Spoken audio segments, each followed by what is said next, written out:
If you looked at me that night, you might have thought I was just another tired woman grabbing groceries after work. But my life was falling apart by inches, like an old car losing screws one pothole at a time. I was a 29-year-old nursing assistant, living in Hickory Hill, just barely making rent on an apartment that smelled like mold and memories. My hours at the hospital got slashed last month after some new budget thing, and I'd been scrambling to pick up extra shifts. No overtime, just piecemeal work. My mom's insulin prescription came up $82 short that morning, and I couldn't even look her in the eye. And then there was Jamal, my boy.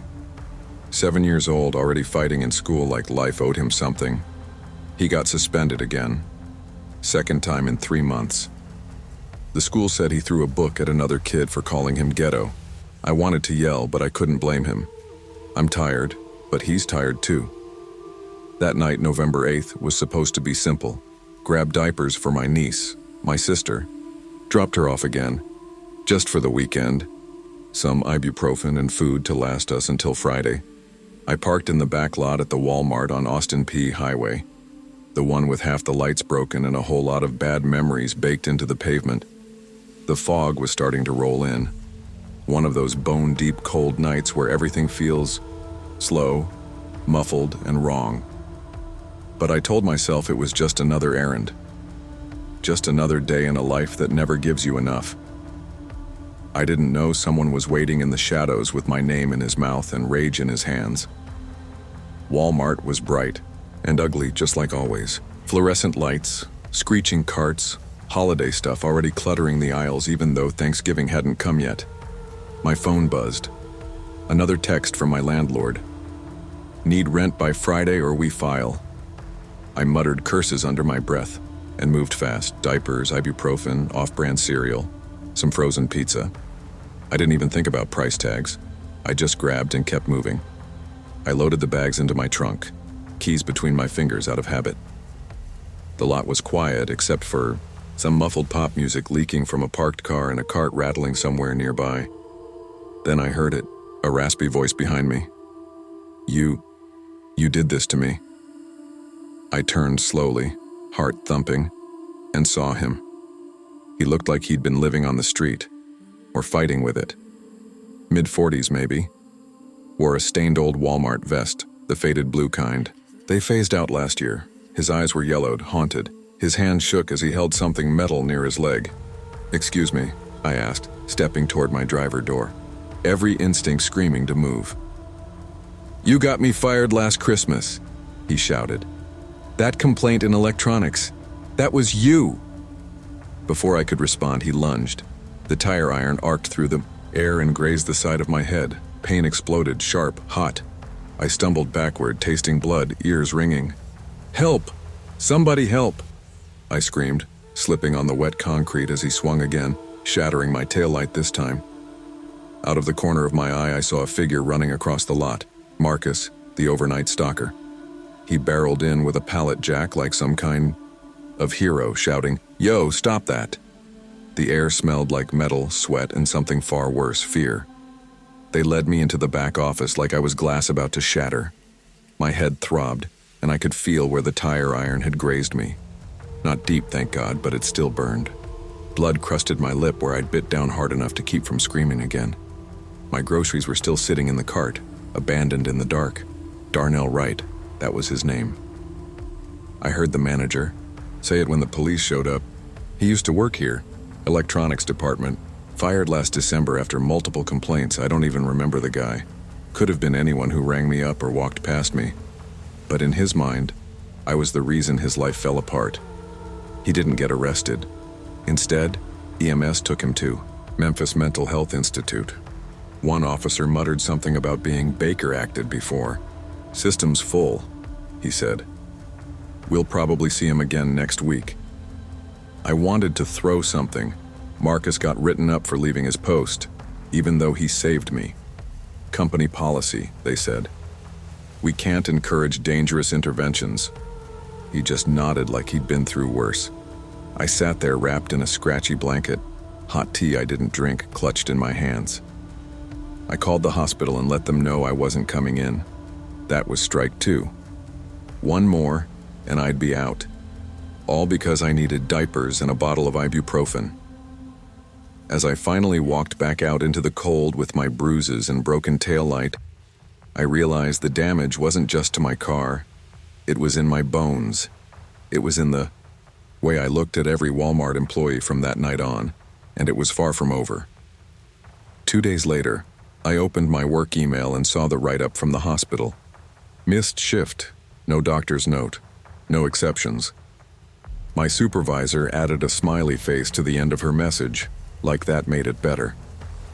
The auto shop said fixing the taillight would run about $200. I cried in their parking lot pretending I was just having a long phone call. I couldn't afford it, but I also couldn't afford to get pulled over again. Memphis PD doesn't play. Jamal's school called again. Another parent meeting. I told them I was working a double shift, which wasn't true. I just didn't want to sit in another tiny room while someone told me my son had anger issues. As if I didn't know. As if I wasn't carrying his fear and confusion right along with my own. And the nightmares? They started that same week. Every time I closed my eyes, I saw Darnell's face, sweat-streaked eyes wild. I smelled his cigarette breath and felt the sting of cold metal in the dark. I started waking up with my hands clenched tight, nails digging into my palms. At night, I still shopped at Walmart. What choice did I have? It's the only store open late, the only place that sells baby formula, allergy meds, frozen waffles, and cheap gas. But now, I park under the security cameras. I film my entire walk from car to entrance and back again. I don't care if I look crazy. I can't afford another surprise. Memphis doesn't wait for you to heal. It just keeps going. And if you fall behind, it leaves you bleeding in the parking lot. Christmas music started playing in the store a week before Thanksgiving. Jingle bells echoed through the aisles while people shopped for turkeys. I gripped my cart so hard my fingers went white. I was walking past electronics, of course it had to be electronics, when I felt it again. That prickle at the base of my neck. I turned. Just a teenage stalker organizing phone chargers, not looking at me. But my brain screamed anyway. Every Walmart vest I saw felt like a question mark. Was it new? Old? Real? Stolen? I use self-checkout now, every time. I don't want to talk to anyone. I don't want them remembering my name, scanning my badge, noting the baby food and migraine meds in my basket. I keep my keys between my knuckles every walk back to the car. I glance over my shoulder, then again. I study every customer too long. I move fast, and when I get to the car, I sit, engine off, hands on the wheel, breathing. I sit for 10 minutes sometimes, staring out into the dark, daring the shadows to move. They never do. But I can't leave until I feel sure.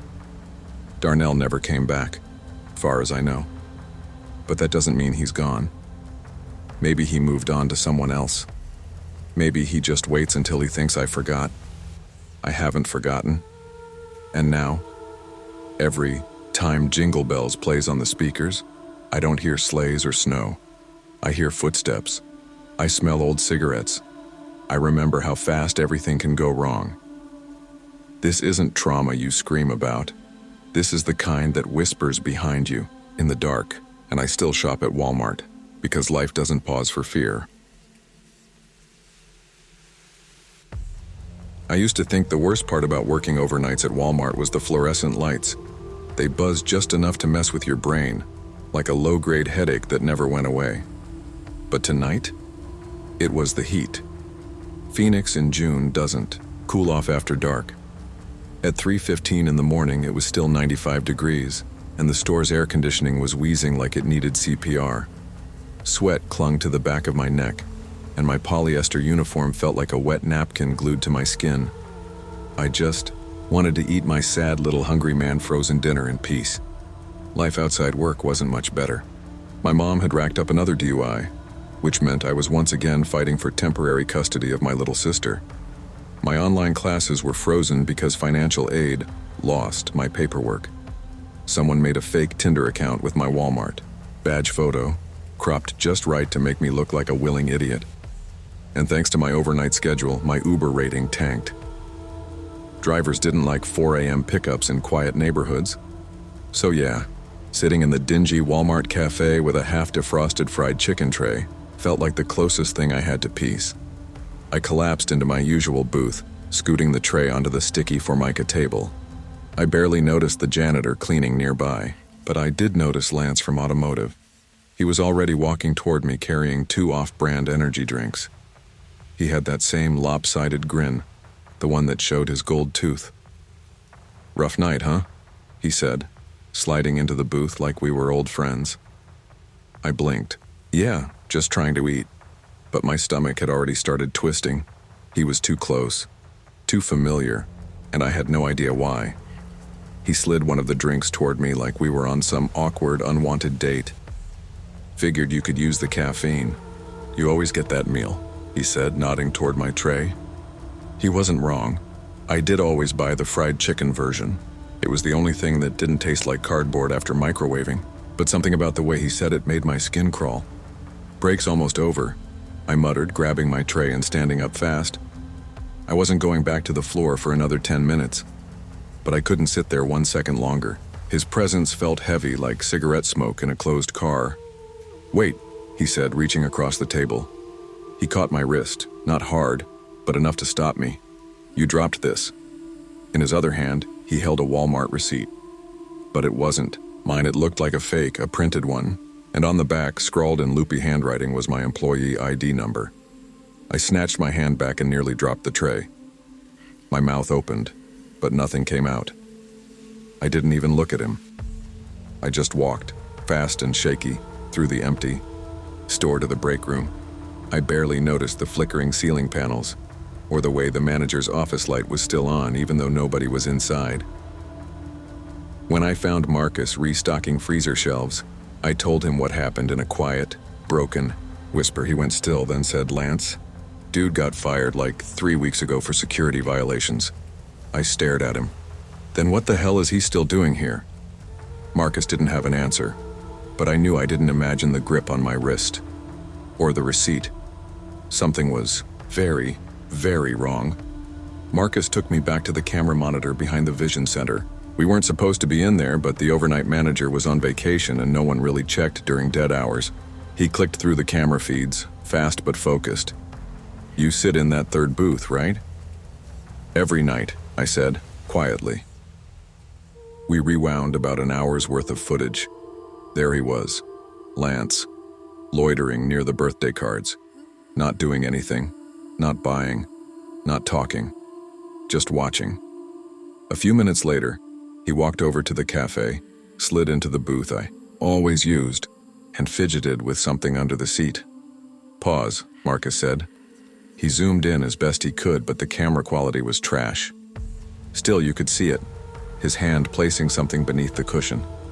A quick pat-down like he was smoothing a blanket. My heart felt like it was trying to claw out of my chest. Marcus and I ran back to the cafe, and he pried up the seat cushion like it was a criminal investigation. Tucked into the dark fabric underside, barely visible, was a tiny black voice recorder, no bigger than a key fob. I backed away so fast I knocked over my own dinner tray. Plastic clattered across the tile, peas rolling in every direction. "That's not nothing," Marcus said quietly, holding it up. I felt sick, not just violated, but filthy, like he'd been listening for days, weeks, maybe longer. We notified asset protection, and they called the cops. But by the time anyone got there, Lance was already gone, vanished like smoke in a heat wave. Security later found 3 more devices, in the women's restroom behind the vending machine, and by the time clock, all hidden, all carefully placed. He hadn't just been watching me, he'd been watching everyone. You'd think with all that evidence, recorders, footage, prior termination, something would happen. An arrest, charges, a restraining order, something. But this is Walmart Asset Protection said they'd flagged him in the system and banned him from all store properties. No charges filed, not enough evidence. No confirmed audio breaches, whatever that meant. The cops left after an hour, barely interested. Turns out Lance had been using someone's inactive login from before he was fired. That's how he tracked my schedule, knew exactly when my breaks were. I don't know whose login it was. Maybe someone who got fired. Maybe someone who just didn't bother changing their password. I started locking myself in the manager's office to eat. It wasn't comfortable, but it had a door and a chair and nobody staring at me like I was part of a surveillance project. Meanwhile, the custody hearing for my sister got postponed. The judge flagged my irregular overnight schedule as unstable lifestyle and questioned my ability to provide a safe, structured home. My lawyer tried to argue, but judges don't like it when their clerks tell them about viral, fake Tinder profiles involving badge photos. I felt like I was losing everything. And still I showed up for work, because I had to, because my sister needed me, because I couldn't afford not to. But I kept my head on a swivel. I never sat in the same booth, never walked to my Uber without my flashlight. Every man who looked at me too long got mentally cataloged. I wasn't paranoid, not anymore. I was trained. A month passed. The story faded. People stopped talking about Lance, except in hushed jokes or late-night rumors. Management said they upgraded camera security. That the incident was under review, I didn't buy it. I was stocking cereal around 3:45 one morning when one of the new hires, Haley, giggled from across the aisle. "Some guy brought me Starbucks," she said. Said I looked too tired to finish my shift. I dropped the cereal box I was holding. "What guy?" she shrugged. "I don't know, some older dude, kinda tan, had a gold tooth." I didn't hesitate. I grabbed her arm, not hard but firmly, and pulled her straight to loss prevention. "You're filing a report," I told her. "Now!" The kid didn't understand. Not at first. But I did. Some lessons burn deeper than others. Mine still stung like cafeteria grease behind my knees. I still eat alone. Still lock the door. I carry pepper spray and a whistle and keep a second phone just in case I need to record anything. Lance taught me a lot without ever needing to say much. He taught me that just because someone's been removed doesn't mean they're gone. That just because you follow the rules doesn't mean they'll protect you. He taught me that safety is a myth we sell at minimum wage. But mostly, he taught me that even the cheapest, saddest microwave meal in the world can come with a side of danger if you're not paying attention. And now, I always do. By August of 2018, I was barely holding it together. My parents were knee-deep in a messy divorce, flinging blame across the dinner table like knives. My calculus grade had sunk below a 60, and the guilt of ghosting my childhood best friend, Alina, sat in my chest like a swallowed stone. That summer felt like a slow collapse. So when Dylan Carter suggested we sneak into the Walmart on the edge of town, I said yes without thinking. "Come on, Mira." He grinned. "It's legendary. Kids have been doing it for years. There's a busted exit by Garden Supplies. They never fixed it. We go in, mess around for an hour, leave, no one cares." Dylan had always been trouble wrapped in charm. He wasn't a bad guy, just allergic to boredom. We weren't close, but we'd been orbiting each other since middle school. I think he liked that I was too tired to be scared of anything anymore. That night, the air was thick and still, like the whole town was holding its breath. We parked behind the Walmart loading bay, climbed over a rusty fence, and slipped through the crooked emergency door like we'd done it 100 times. Inside, the place felt off. The lights buzzed overhead and the AC blasted stale air. The subway inside was closed, chairs stacked on tables.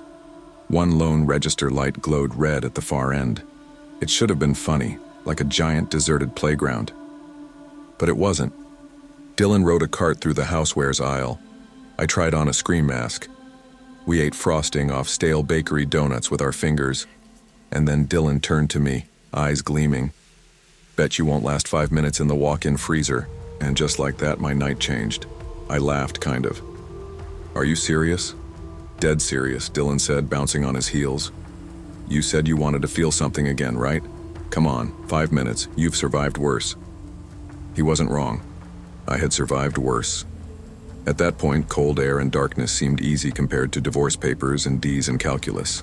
So I nodded. "Fine." but it better not be the meat freezer. He didn't answer, just grabbed my hand and led me past the bakery toward the back corridors marked employees only. Everything smelled like bleach and aging tile. He pointed at a steel door with a frost-lined handle. That one. Before I could look closer, he yanked it open and shoved me inside. I heard the door slam and the latch click. Total darkness. "Dylan?" I called. Not funny. No answer. The cold hit instantly, like walking into a snowstorm naked. My breath fogged in front of me, every inhale a stab. I reached for my phone, but there was no signal, no bars, no light. I pounded on the door, screamed. Still nothing. Then I stepped back and tripped. Something soft. Not soft like a blanket, soft like flesh that shouldn't be. I scrambled up and turned on my phone flashlight. And there she was, a woman curled against the back wall. Lips blue, skin pale, stretched, Walmart vest still on. Name tag, Janice. Her eyes were half open, her face frozen in something like sleep. I backed away, hit the wall, and slid down it shaking. I screamed until my throat went raw. No one came. My light flickered. The air felt thinner by the second. All I could think was, how long had she been here? How many people walked past this freezer without knowing? I curled into myself and waited to freeze. The door creaked open. I thought I imagined it at first. Then the cold air spilled out and light filled the room. Dylan's face appeared pale and panicked. Jesus, Mira. I forgot. I'm so sorry. I didn't say a word. I just pointed. He followed my shaking finger to the corner. I watched the blood drain from his face. That's Janice. He looked like he might throw up. She was Gary's assistant manager. She went missing like last year. Everyone thought she ran off. Oh my God. Before I could speak, footsteps echoed down the hall. Then a voice. You kids aren't supposed to be here. We both turned. Gary Whitaker, tall, slouched, beard unkempt. He wore a jacket over a faded blue Walmart uniform. A flashlight beam danced across the floor. He didn't look surprised to see us. I pushed past Dylan. She's in there, Janice. You know what happened, don't you? Gary stared at me. You shouldn't be in places you don't understand. We need to call someone, I said, already dialing 911. But Gary took a step forward. Leave now and forget what you think you saw. Dylan grabbed my wrist. Run! We sprinted, through the empty aisles, past lawn and garden, toward the front doors. That's when we slammed into Officer Ruiz. He sighed. What now? Between gasps and half cries, we told him everything. Showed him the freezer, led him straight there. Only, Janice was gone. The freezer was empty. Nothing but frost on the floor. I looked at Dylan. He looked at me. Gary leaned against the doorway, smirking. Imagination's a hell of a thing, huh? Ruiz looked unconvinced. Go home now. And that was it. We left. Hearts racing, hands cold. But I knew what I saw. A week later, Janice's body turned up in a landfill outside Akron.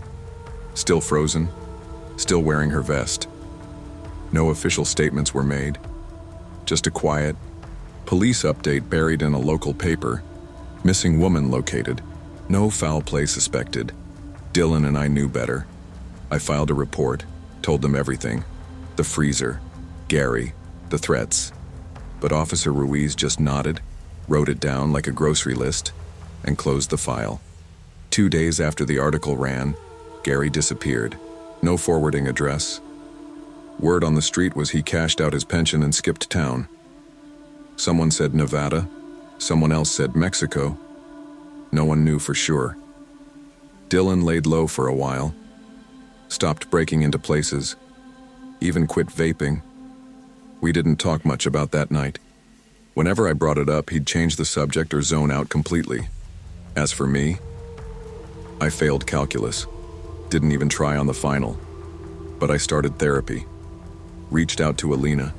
Apologized for disappearing. She cried. I cried harder.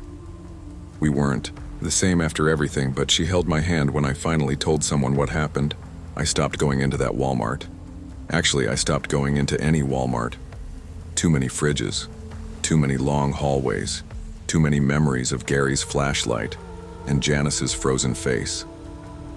Sometimes I'd pass by the loading docks, half hoping someone had spray painted her name on the back wall. But no one did.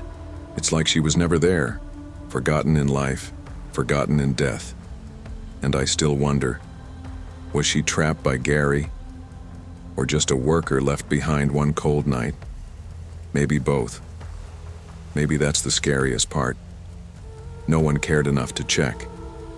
It's been years now. I graduated, moved away, took a job in Columbus. Things are mostly better.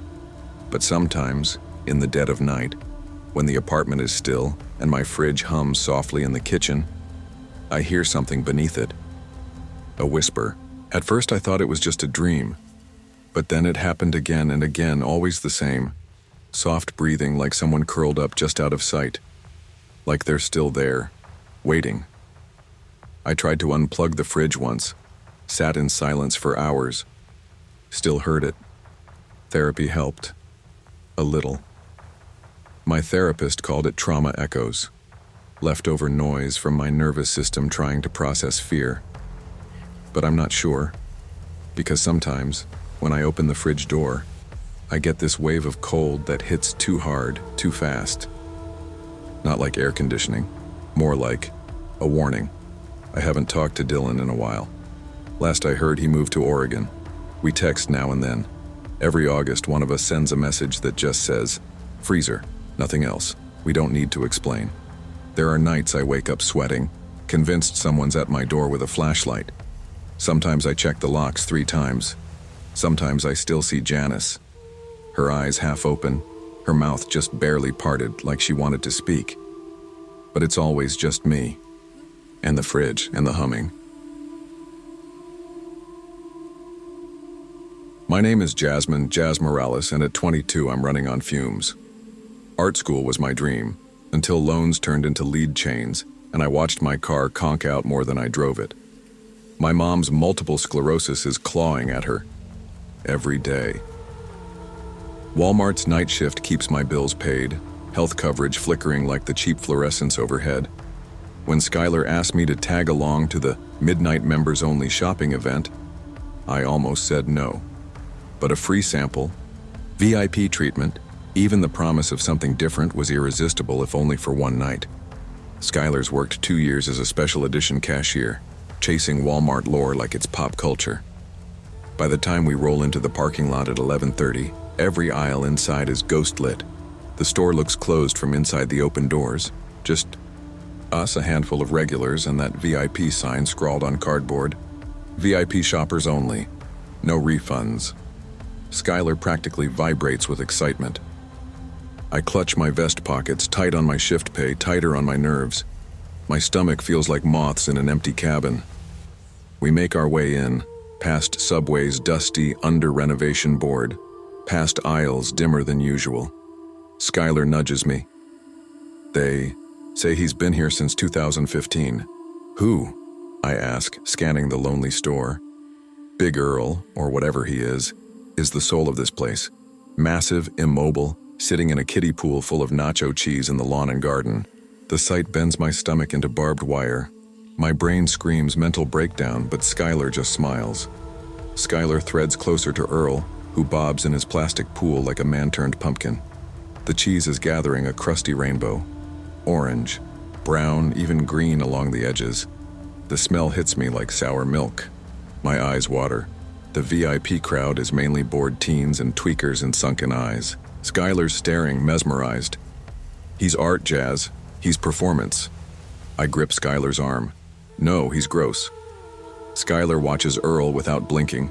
Then, I swear to God, she peels off her vest and leggings and steps into that cheese. It's a move so absurd I almost laugh. But then, the cheese darkens. It gels thicker, congeals under Skylar's thighs. Earl opens his eyes. Half-dropped lids. A wet shimmer. He doesn't move at first. Then his giant cheese-caked hand shoots out and clamps around her wrist. "Employee discount don't work on me," he rumbles, voice like a swamp full of ice. Skylar screams, but it's muffled in the horrid ooze. My heart freezes. All the lore, the jokes, it's real. Everything slows. The audience gasps. Footsteps. Someone's calling code yellow. Earl's awake. I yank Skylar back. Cheese splashes and soaks our skin with the sting of old nacho sludge. Jazz runs first. You follow, or you stay. We sprint past registers slick with cheese, wobbling blind toward the exit. We burst out into the parking lot. Pavement slick under our bare feet, shoes long left behind. My lungs burn. Skylar doesn't say a word. Manager Patel meets us on the lot under buzzing security lights. He looks like he sees his career leak out the doors behind us. Skylar's vest is shredded. She's trembling, silent. "Skylar," I begin. She stares at the ground. And then I do the math. Aloud, rent, meds, insurance, Walmart was my lifeline. But after tonight, I can't stop seeing the cracks. Skylar is fired the next day. Corporate cites dress code violations and cheese theft. I watch her shrink in that break room. She blames me later, says I was too scared to help. But I don't regret pulling her away. I quit that night. No grace, no letter, just walked out. Now I'm stocking slushies at a gas station graveyard shift. No benefits, no stability. At home, the TV flickers in a bare apartment. I call my mom. She's worse. I know her meds will be a luxury sooner than later. When that orange cheese bubbles in the back of my eyelids, I grip the steering wheel tighter. I can't unsee Earl or Skylar's face. I don't know what that man was or what corporate did with him. He just vanished, like a ghost in a broken neon light. Days bleed together. At the gas station, every shift is a replay of desperation. 12-hour stretches, broken machines, late-night customers. I pass by the TV in the break room. It plays local news, corporate quarantining, the cheese incident. No real follow-up. No footage, just a CEO apologies for unexpected disruptions. I go to the Walmart later, posing as a customer. The store's brighter now. New bulbs, fresh signs. But the lawn and garden section is empty. No cheese pool, no furniture legend. Just stale shelves. I catch Manager Patel's eye in produce. He winces, like he recognizes me, but pretends not to. Inside, everything's reshuffled during renovation. The strip mall still reeks of rent and bankruptcy. My stomach twists. I see that VIP sign in the dumpster behind the store one night. It's soaked in rain and filth. I tear it up and burn it in my backyard fire pit piece by piece, watching the cardboard curl and die. But burning doesn't burn the memory. In the smoke, I see Earl's half-lidded gaze. I feel Skylar's sticky grip. My mom's call came today. New MRI. More lesions. I can't get insurance without a job that gives benefits. I've applied at Walmart again, but now I flinch at the idea of those aisles. I'm stuck. Debt and illness and nightmares tether me in place. But giving up isn't an option. Not yet, it's been months. My nights are lit by 24-hour neon, audios of slushy machines, the distant rumble of semis. I've learned to smile, nod, move fast, silent. Occasionally I mess up. I stand still at the pump, eyes closed, listening for cheese splatter echoes in the asphalt. One night I drive by Walmart. The lights hum. The store looks neat. So normal. So broken. I nearly pull in, but I don't. Skylar is gone. A ghost in my memories. I haven't heard from her. I want to yell, "Are you okay?" But I fear what I might see in her eyes. I lost more than a job that night. I lost innocence. But I also found survival. My mom struggles every day, but she's still here. I'm alive. I keep painting in the few hours left between shifts. My canvases are ugly and raw, faces submerged in liquid fluorescent pools, rust and sorrow. Some nights I dream of Earl's laughter, gurgling from emptiness. But I wake up ready. VIP treatment? Screw that. I'm just trying to stay human in a world where capitalism eats people alive. Retail shelves, chewed up dreams, cracked insurance promises. But I'm still standing. That's enough. For now.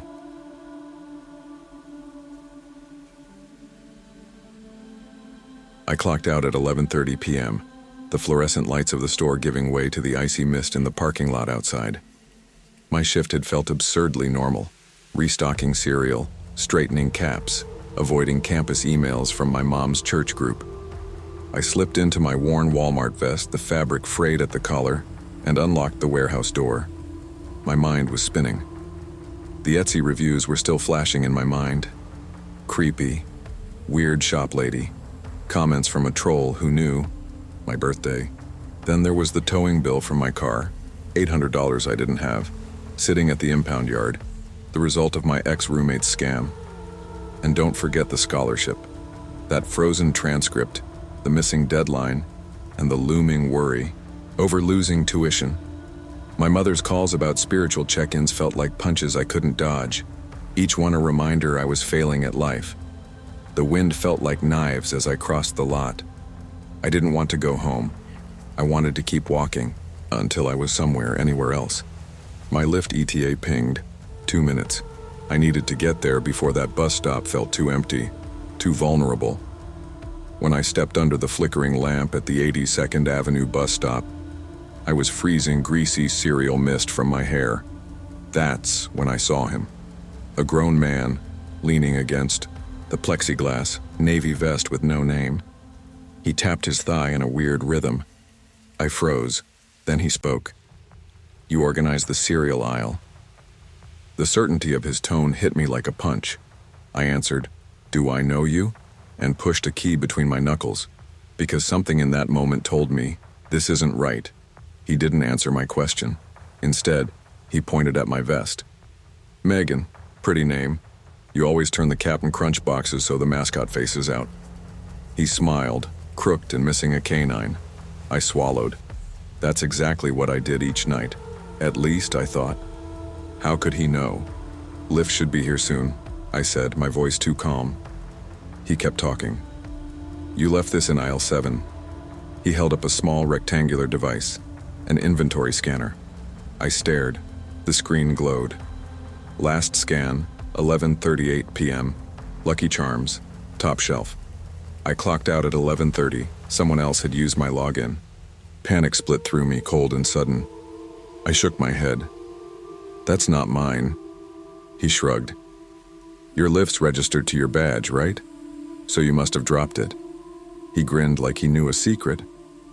Rain now smacked off the plexiglass. My ride was 2 minutes out. He kept talking about cereal, about how he'd watch me work the dairy days, how he noticed my schedule changing. He blended everyday small talk with details only someone watching me closely could know. My ears rang. I pressed keys in my knuckles tighter.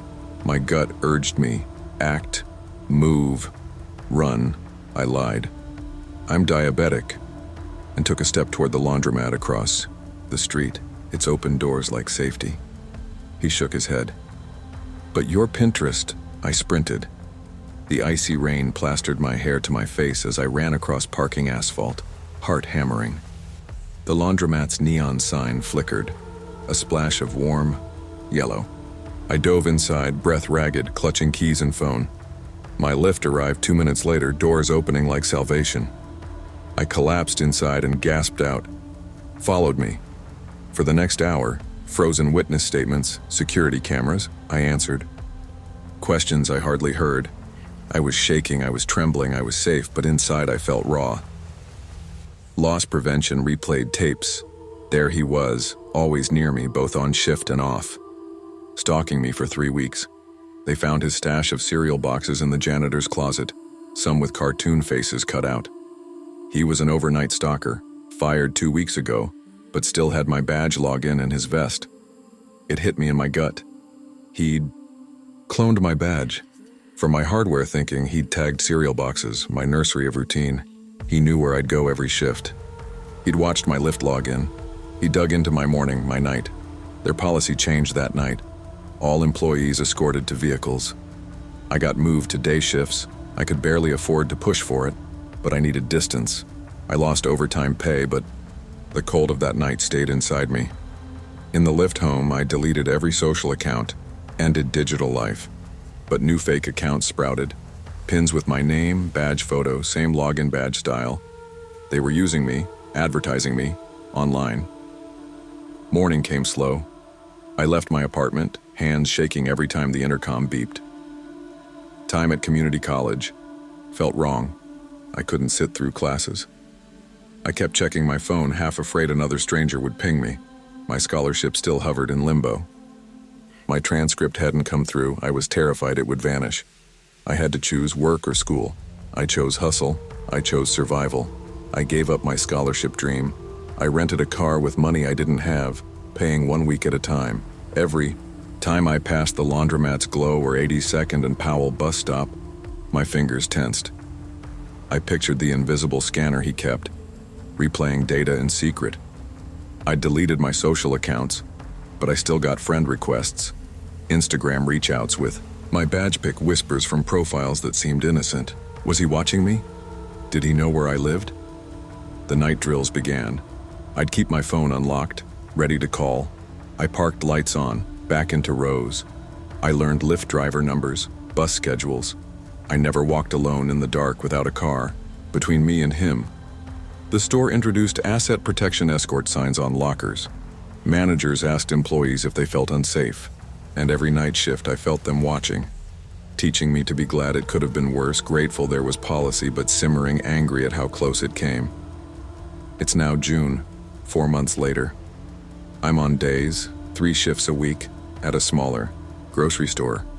The intercom still jolts me. I've only been there twice. Every box, every product I touch still whispers memory.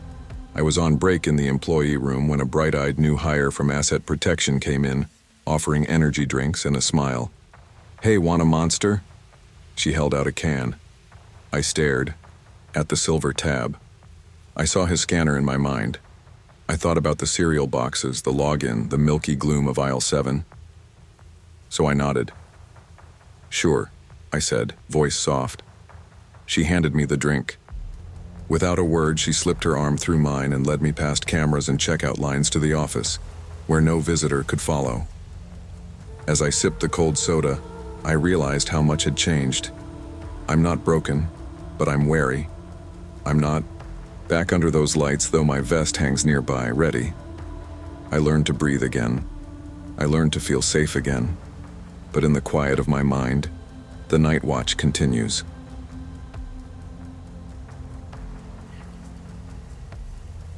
People think working the overnight shift at Walmart means you don't have to deal with people, that it's quiet, peaceful even. They're wrong. Tulsa doesn't sleep. It just mutters and shifts in its skin. It was the 3rd of March, way too warm for that time of year. The air felt sticky like a storm was rolling in, and the thunder was a low hum, way off in the distance. The Walmart neighborhood market on 71st and Memorial was barely lit past midnight, just buzzing lights and rows of boxes waiting to be shelved. I'd been on shift since 10 p.m., and I had the kind of stress that clings to your skin. My landlord was trying to evict me over a leak I didn't cause. My ex-best friend was posting fake screenshots in a Facebook mom group, saying I stole her kid's birthday money. My little brother kept skipping school, and the truancy officer had called me twice this week. Oh, and someone stole my bike from the rack outside, my only transportation. So yeah, when 2:30 a.m. hit, I just wanted 15 minutes in the diner section with my sad cup of chicken ramen. I always get the chicken. It's dumb, but it feels like a ritual, something small I can control. I slumped into a cracked vinyl booth under the harsh lights, ramen steaming in front of me. Across the space, the janitor mopped near the restrooms, headphones in, and there was Frank, from electronics. I'd always gotten weird vibes from him, the kind of guy who remembers your schedule without ever actually speaking to you. I didn't even notice him walking up until he was sitting across from me, grinning with 2 Walmart brand sodas in his hands. Long shift, huh? His smile never touched his eyes. I didn't want to make a scene. My mind was already racing. Why was he sitting here? Why 2 sodas? Why now? Yeah, I said, barely glancing up. Just eating quick. Frank pushed one of the sodas across the table. Thought you might like this. It's the citrus one. You always drink those. My stomach twisted. I do drink those. I always grab one before lunch break. He smiled again, that too wide grin, like he was proud of memorizing me. "You always eat chicken ramen too," he added, nodding toward the cup. It was supposed to be harmless, polite, but something in his voice made me feel like I'd been watched through a peephole. "Gotta get back to work," I said, standing up, grabbing my half-full ramen cup. My break still had 10 minutes left, but I didn't care. That's when he reached out, lightning quick, and grabbed my wrist. "Wait," he said. "You forgot your phone." I froze, because my phone was already in my pocket. I felt it there. And the phone he pointed to on the table? It wasn't mine. I pulled my arm away and left the table without another word. My steps were fast, too loud on the linoleum. The janitor looked up but didn't ask. In the break room, my hands were shaking. That wasn't a mistake. That wasn't awkward flirting. That was planned. I found Darnell, who was stocking frozen foods and always kept his head down. I told him what happened, quick and low. He frowned. "Wait, Frank? That dude got fired like a month ago for messing with inventory. Why's he even here?" That's when the panic fully hit. If he was fired, why was he still walking around the store like he belonged? Most people don't know that Walmart's cameras catch everything, but only if someone's paying attention. I wasn't supposed to be in the little security room, but Darnell knew how to log in. His cousin worked asset protection before they laid off half the team. We pulled up the diner footage from about an hour before my break. There was Frank standing near the drink cooler watching. Not shopping, not talking to anyone, just staring at the tables. Then he walked over and slid into the booth I always sit in. Watched him pull something out of his hoodie, place it on the seat. He adjusted something under the table, quick, practiced. Like this wasn't his first time. And that phone he left behind? He planted it before I even sat down. Darnell leaned in closer. "That ain't right." He grabbed a tool from maintenance and pried at the booth's table leg. Took some effort. Then, with a sharp pop, the panel came loose. There, tucked up into the hollow of the table, a tiny black lens. "A camera." I stepped back like it bit me. "Oh, hell no," I whispered. We found 2 more the next morning. One behind the microwave in the break room, one near the women's restroom exit, and another pointed at the time clock. All small, all easy to miss. All installed like someone had time, tools, and intent. AP came down eventually, looked pale, said they'd call the cops. But Frank was already gone. No sign of him in the building. Just vanished. All I could think was, he planned this. He knew my break time, knew my habits. That wasn't randomness. That was stalking. I didn't go back to the diner area again. Even now, I feel like I'm still being recorded. The cops showed up around 4 a.m., yawning and casual. One of them was sipping gas station coffee. They took a statement, jotted things down, then looked at the footage. "Can't really prove what he was doing with the camera," one said. "Could say he was making a YouTube prank." I nearly screamed. But Walmart? They didn't press charges. Said there wasn't enough evidence. The cameras weren't technically pointed anywhere private. HR told me we banned him from the property. Like that would make me feel safe. It didn't. Frank had been using someone else's login, an old employee ID that hadn't been deactivated. He'd been clocking in, walking around like nothing, watching, planting things, waiting. Meanwhile, my eviction hearing got worse. My landlord somehow heard about the incident and called it disruptive behavior. Claimed I was bringing drama to the property. That week, I started eating lunch in my car. Even when it hit 90 degrees, I stayed outside. I'd rather sweat than sit in that booth again. Walmart gave me a free counseling hotline number. I called it once, hung up halfway, through the second question. I kept working because I had no choice. My little brother needed me. Rent was still due. Tulsa doesn't care if you're scared. It just wants you to show up on time. Frank was gone, but he left fingerprints on my habits, my peace. Even my ramen tasted wrong now. The kind of violation that doesn't leave bruises but still leaves you limping. 2 weeks later, I was zoning in dry goods when one of the new cashiers, barely out of high school, giggled near the cereal aisle. Some guy from back room brought me an energy drink. Said I looked tired, she said. My chest went cold. I asked her to describe him. Hoodie, glasses, smelled like menthols. I dropped the box I was holding and marched straight to the manager's office. Didn't wait, didn't knock. I told them everything. Again, that's how trauma works. 1 minute you're stocking oats, the next minute you're ready to throw hands because a stranger smiled wrong. I never sat in that diner area again. The table was gone now, replaced, sanitized, erased like it never happened. But some lessons don't fade. I still work there. I still ride a new bike that I chain twice outside the front doors. I don't use the break room microwave. I eat cold sandwiches in my car under the security light. I check for cameras in bathroom vents. I study every employee's face. I don't relax. I've memorized every emergency exit. I keep pepper spray on my keychain and my phone flashlight on high. Walmart didn't change, but I did. Now every time I eat ramen, I remember that night. The fake phone, the planted soda, the hand on my wrist. I used to think people like Frank were just creepy. Now I know better. Some men don't want to flirt. They want to record you, trap you, make you feel like prey. And in that kind of game, even cheap chicken ramen cost way too much. It started like most bad ideas in my life with exhaustion and Jake. I hadn't slept a full night in 3 weeks. Between late-paying freelance clients, a recent breakup that hit harder than expected, and the unforgiving January cold that seeped through my apartment walls, I was hanging by a thread.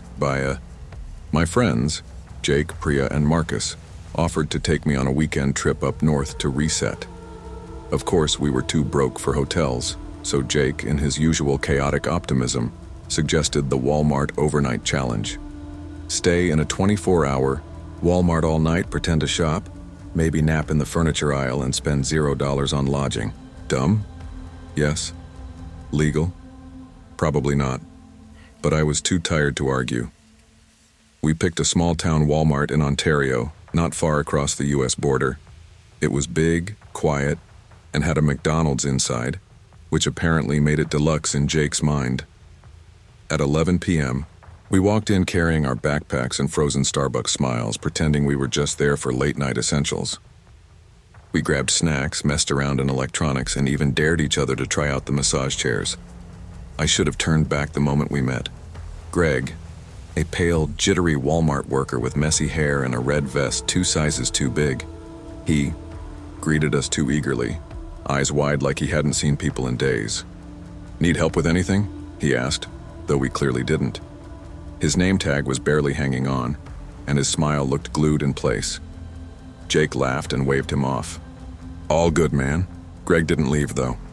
He just hovered, watching us from a few aisles down. And that's when the night began unraveling. By midnight, the store had mostly emptied out. A few stragglers wandered near the pharmacy or checked out clearance bins, but otherwise it was quiet. We drifted toward the back corner of the store where the patio furniture was set up. Marcus immediately claimed one of the lounge chairs and opened his laptop. He said it was for freelance editing, but I knew he was watching anime. Priya was pacing the aisles, phone pressed to her ear, trying to reschedule a missed bus ride back to Toronto. Jake was snacking on Doritos and tossing foam footballs across the aisle. I dozed for a bit on a recliner.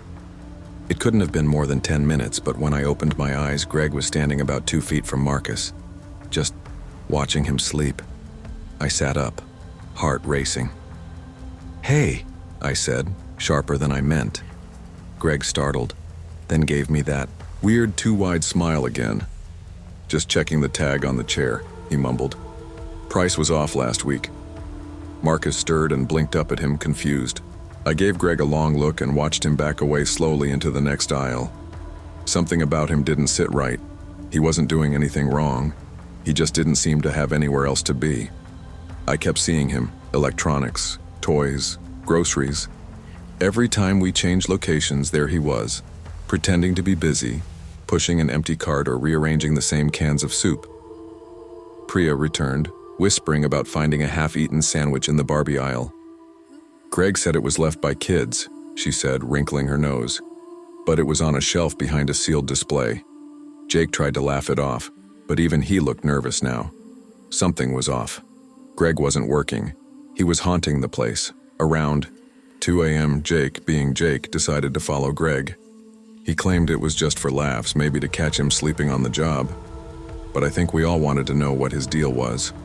He was too curious, too present.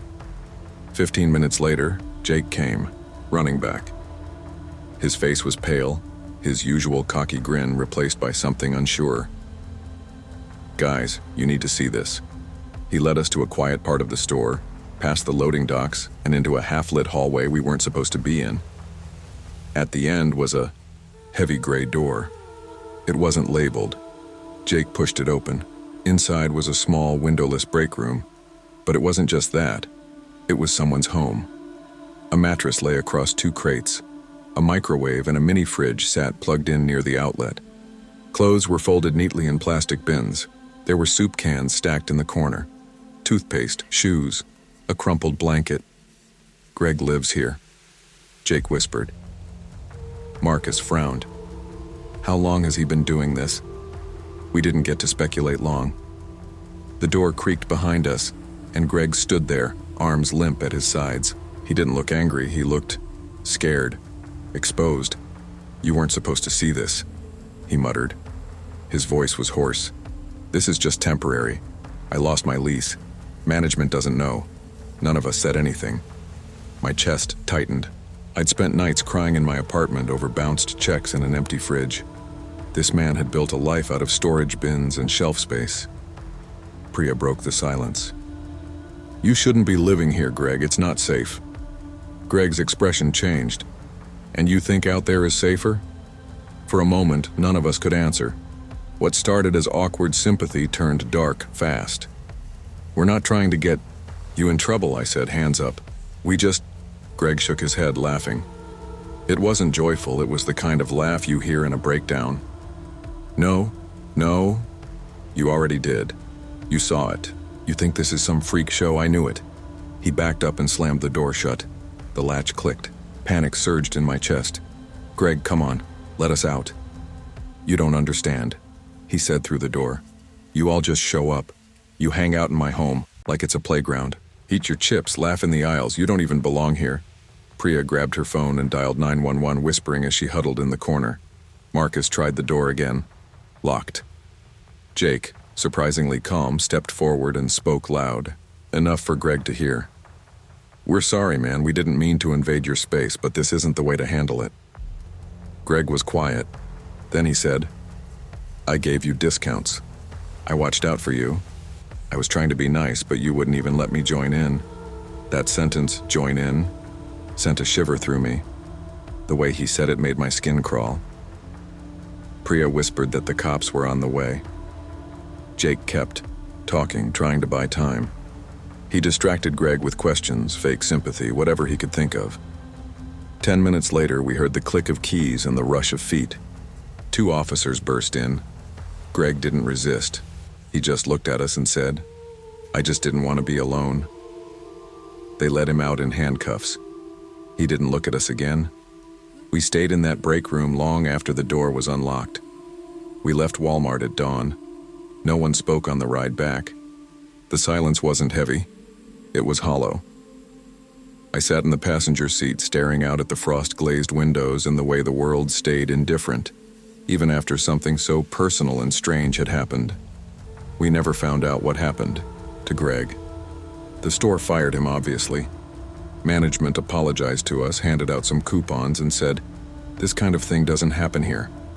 But it did, and none of us really knew what to make of it. Jake stopped making stupid overnight challenge suggestions. He still blamed himself. Priya wouldn't even drive past that Walmart again. Marcus, the quietest of all, started volunteering at a local homeless shelter. He never said it was because of Greg, but we knew. As for me, I couldn't sleep for days. Every time I closed my eyes, I saw Greg's face, tired, lonely, desperate. I kept hearing his voice say, "I just didn't want to be alone." I was haunted by how close I had come to being like him. The stress, the isolation, the fear of becoming invisible. I was already living on the edge. I wondered if I should have helped him, talked to a manager, brought him food, anything but call the cops. But I'd been afraid. I still was. Now some nights I lie awake at 3 a.m. staring at my ceiling, wondering if Greg found somewhere new to sleep, wondering if someone else looked at him and didn't flinch. There are so many people like him, hiding in plain sight, hoping someone will notice before it's too late. And I wonder what it says about me that I noticed and walked away anyway.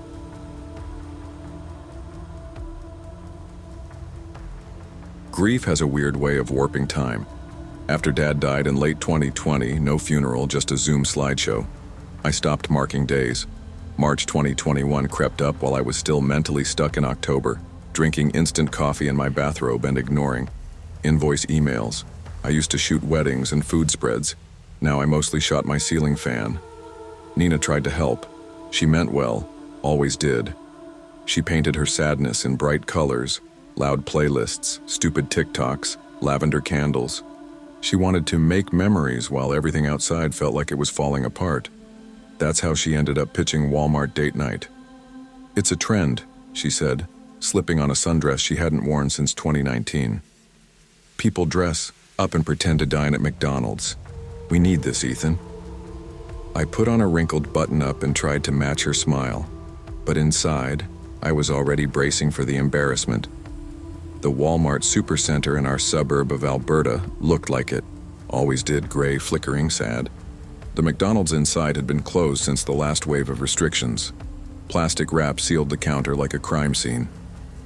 Nina didn't care. She grabbed a patio table display near lawn and garden, laid out 2 Walmart deli trays, prepackaged, California rolls and lukewarm coffee, and hit record on her phone. She toasted me with a plastic fork. "To finding joy where we can."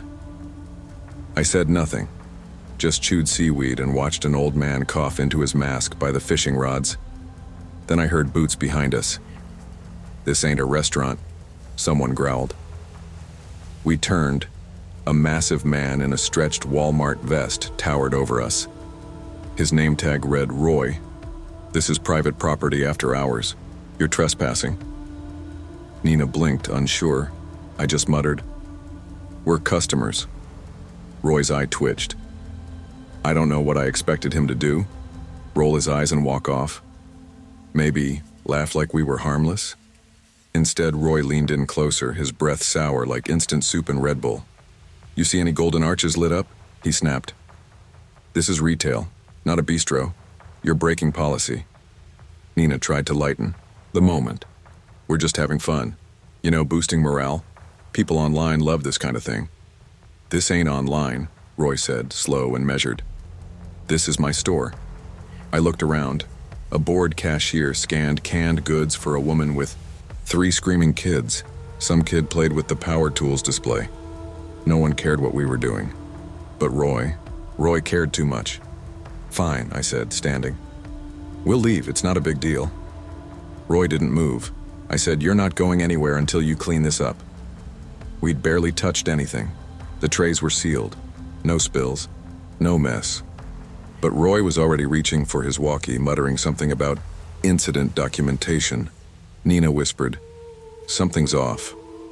Before I could answer, Roy gestured down the aisle. "Follow me. We need to fill out a report." "We didn't do anything," I said. "You want to get banned from Walmart Canada-wide?" Nina looked nervous, so we followed. Through stockroom doors, past crates of soda and broken seasonal decorations, to a back storage room that smelled like bleach and something worse, like produce left too long in the sun. Roy opened the door and waved us inside. As soon as we stepped in, he slammed it shut. The lock clicked, dark, stale, silent. "What the hell?" I snapped, rattling the handle. "Standard protocol," he said through the door. Nina backed into me. "Ethan, this isn't normal." No, it wasn't, not even close. The air inside the room felt thinner the longer we stood there. No windows, one flickering light overhead. The walls were cinder block and warped drywall, stained with old tape and grime. Shelves lined one side, filled with expired snacks and unopened cleaning supplies.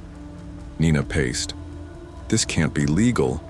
Tried calling 911, but there were no bars. Just the spinning icon of hopelessness. I slammed my fist against the door. "Hey, Roy, let us out." No answer, just a faint mechanical humming. Somewhere above us, a pipe rattled. Nina sat on a crate. Her voice trembled. "Do you think he's dangerous?" I didn't want to answer that. Then, soft scratching. Something slid under the door. A folded receipt. Nina unfolded it. Written in red marker, messy and fast. "Roy does this. Last couple. Called cops. He got suspended. Be quiet. I'll get help. K." I stared at it, trying to wrap my head around the message. Roy had done this before?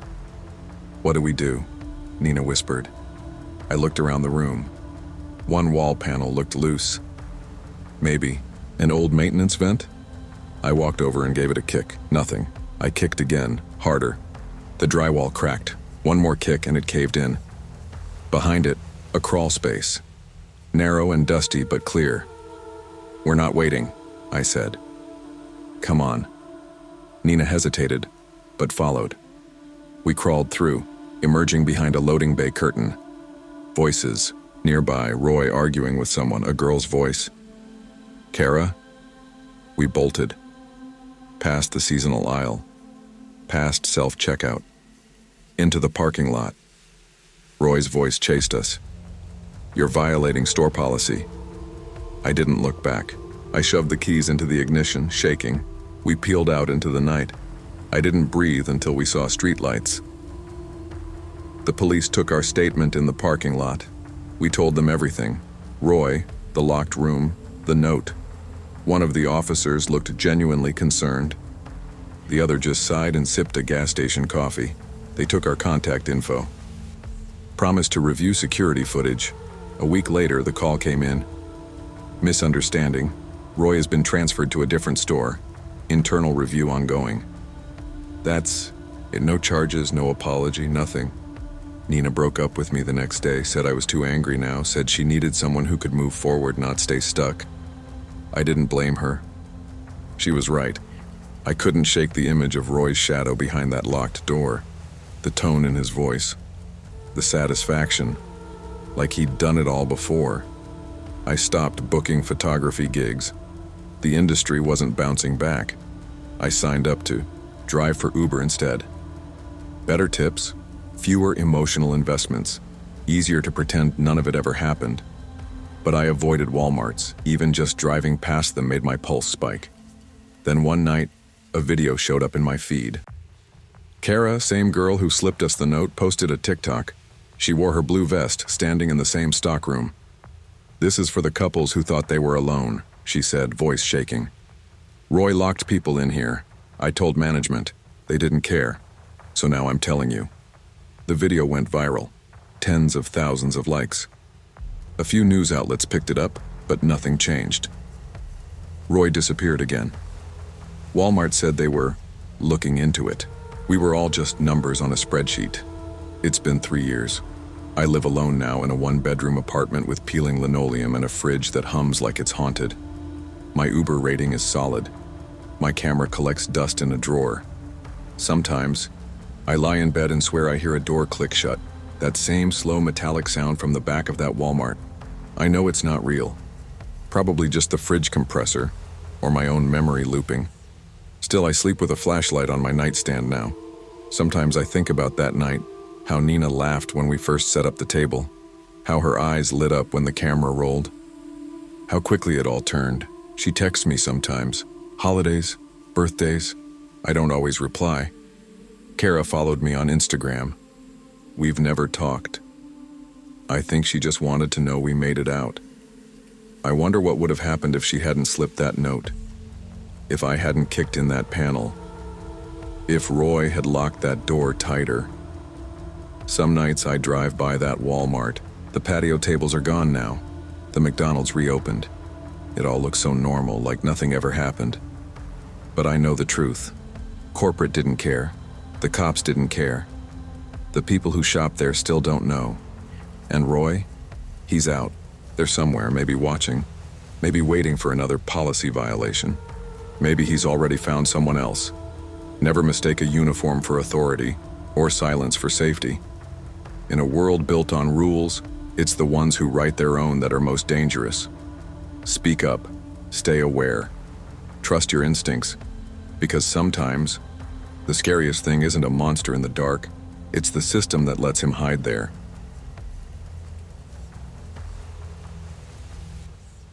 I hadn't seen Danny Lopez in over 2 years. We used to be inseparable. Summers swimming in cattle ponds, late-night gas station runs, sharing dreams about getting out of this dusty nowhere town. But I dropped out sophomore year to care for a mom after her 3rd seizure. Danny stayed in nursing school and moved out to Houston. She made it, I didn't. So when she texted me that she was back for the weekend, I jumped at the chance to feel human again. "Let's do something stupid," she said, laughing over her iced coffee. "One of those TikTok Walmart things. Midnight challenge, no rules, just chaos." I hesitated. I worked doubles all week. I had bills. I had bags under my eyes that looked permanent. But I missed her, missed how we used to feel untouchable. So, at 1 a.m., we rolled into the parking lot of the 24-hour Walmart, the one on Highway 77. Still smelled like hot asphalt and fryer oil. The subway inside was barely lit. Temporarily closed sign taped crooked on the door. Inside, it felt like stepping into a time warp. Fluorescents flickering, empty aisles stretching like tunnels. We filmed each other riding scooters near Hardware, tried on rhinestone sunglasses, and dared each other to steal a single grape. We didn't. But we giggled like we were 16 again. Then by automotive, I felt it. Someone watching. Not browsing. Watching. I turned and locked eyes with a man leaning against a mud-caked Ford F-150 out front. Heavy-set, camo jacket, stained. Jeans. He wasn't smiling. He was staring. Danny didn't notice. She was too busy dancing in front of the energy drink aisle. I told myself not to panic, but the pit in my stomach started to grow. We headed toward self-checkout, still riding that high from our dumb video. But that feeling, the weight on the back of my neck, wouldn't leave. I glanced again. The guy hadn't moved. Still leaning. Still watching, like he was waiting for something. "Hey," I muttered to Danny. "Don't look now, but that dude near auto's creeping me out." She snorted, brushing it off. "This is Walmart at 1 a.m. Creepy dudes come standard." But then Gary, the night manager, shuffled over to scan our drinks. He looked dead on his feet. Gray polo, half-buttoned, radio clipped to his belt like it hadn't worked in years. "Y'all see that guy in the truck?" he asked, not looking up. "Cop's been called on him twice this month. Follows women to their cars. Tries to talk him into his truck." Danny's face dropped. My throat went dry. Gary handed us our receipt. "Don't walk out alone, not tonight." We stepped toward the sliding doors, slower now. I clutched my keys so tight my palm ached. Danny's bravado was gone. Her jaw clenched like it used to during high school fights. That's when we saw them. 2 teen girls near the electronics counter. Shaky hands, one buying a burner phone and a can of pepper spray, the other holding a tiny pink knife in its plastic case. Danny walked straight to them, voice soft. "You okay?" The taller one glanced toward the exit. He followed us from the Shell station, said we looked lost, kept circling. My blood ran cold. Same guy, still standing there. He smiled when he saw us, not friendly, not sorry, predatory. We froze. The 2 girls clung to each other like their bones were trying to stay inside. The younger one had a red streak in her hair and panic in her eyes. I saw myself in her, some younger version of me who hadn't figured out yet that not all men get told no. Danny's voice was steel. "Come on, you're walking out with us." They nodded, barely breathing. I could see the fear radiating off them. We moved like one pack, 4 deep. I pushed a cart, just to feel like I had something between us and him. He didn't blink, just watched. Then, he stepped forward. That's when I snapped. I pushed the cart toward him, letting it roll fast. It clanged against the entrance mat. I stormed up after it. "What the hell's your problem?" I said, loud enough that every soul inside the store could hear. He smiled slow. "Just shopping, sweetheart." Danny raised her phone. "Then why are those girls shaking like you pulled a knife on them?" The smile disappeared. His voice dropped to a growl. "You bitches don't know who you're messing with." I saw his hand twitch toward his jacket. My feet wanted to run, but my anger pinned me in place. Gary's voice cracked through the intercom. "Security to front entrance now." Truck guy's eyes darted. He turned, bolted out the door. We herded the girls to the opposite exit, heartbeats pounding, out in the lot. He was already peeling out in the F-150. Danny jumped in front of his path, shopping cart in hand, long enough for me to snap a photo of his plate. He roared past us, tires screaming. We stood there, shaking, under buzzing parking lot lights. I called the cops that night, gave them the plate number, described everything. What he said, what the girls told us, how Gary backed it up. "You say he didn't touch anyone?" the officer asked. "Didn't make verbal threats directly?" "No, but then there's not much we can do." I hung up. The girls left before we got their names, just vanished into the night like they were used to running. Danny couldn't stop replaying it, pacing her mom's kitchen at 3 a.m., muttering, "What if we hadn't been there?" She reported the guy to her nursing school campus police. Turns out he'd been spotted near the dorm lot a few weeks back. They made a note. That was it. I went back to work the next morning. Woke up, tied my greasy apron, smiled at rude customers. Couldn't stop checking the windows. I started keeping a box cutter in my purse, pepper spray on my keys. A week later, Danny sent me a screenshot from her DMs. It was from one of the teen girls. He followed someone else. She's missing now. Just like that, a TikTok prank turned into a horror story. It's been years since that night. Danny graduated nursing school. She doesn't take night shifts anymore. I still live in that town. Still see that Walmart when I drive by. Sometimes I stop for groceries, but I don't go alone. Never again. Mom passed last spring. Medical debt buried her before the cancer could. I still owe a lot. Still work weird shifts. Safety costs money I don't have. Every time I step into a parking lot after dark, I check my mirrors twice. Then 3 times. They never caught him. Maybe they never even tried. But I remember his face. And more importantly, I remember mine. How I didn't freeze. How we protected those girls even if we couldn't save the next one. Some people say that's not enough. But in a world where women are told to be quiet, polite, careful, I call that a damn win. Don't wait for someone else to speak up. Your voice, your courage, even in small moments, can change someone's fate. The system might fail, but your instincts are your first defense. Believe them. Trust yourself. And never apologize for being loud when it counts.